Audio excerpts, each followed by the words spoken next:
Good evening, London. Allow me first to apologize for this emergency channel.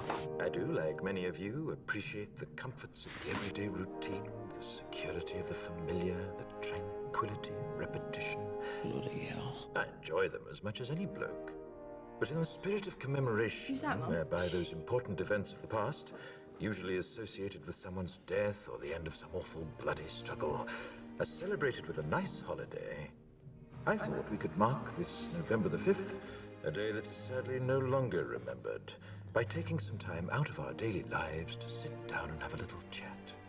There are, of course, those who do not want us to speak. Let me think, just let me think. I suspect even now, orders are being shouted into telephones, and men with guns will soon be on their way. It's Chancellor Sutler.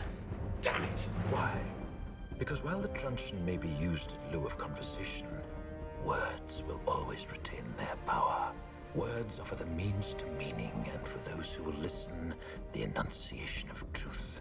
And the truth is, there is something terribly wrong with this country, isn't there? You designed it, sir. You wanted it foolproof. You told me every television in London. Cruelty and injustice, intolerance and oppression.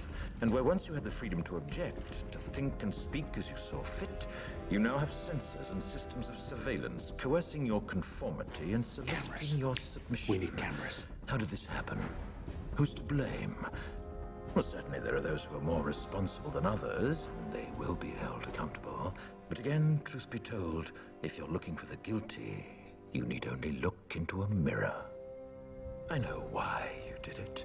I know you were afraid. Who wouldn't be? War, terror, disease. There were a myriad of problems which conspired to corrupt your reason and rob you of your common sense. Fear got the best of you, and in your panic you turned to the now High Chancellor Adam Sutler. He promised you order, he promised you peace, and all he demanded in return was your silent, obedient consent. Inspector, you're almost through. Last night I sought to end that silence. Last night I destroyed the Old Bailey to remind this country of what it has forgotten. More than 400 years ago, a great citizen wished to embed the 5th of November forever in our memory. His hope was to remind the world that fairness, justice, and freedom are more than words. They are perspectives.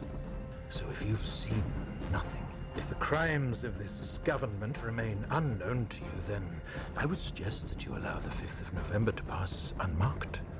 But if you see what I see, if you feel as I feel, and if you would seek as I seek, then I ask you to stand beside me 1 year from tonight, outside the gates of Parliament, and together we shall give them a 5th of November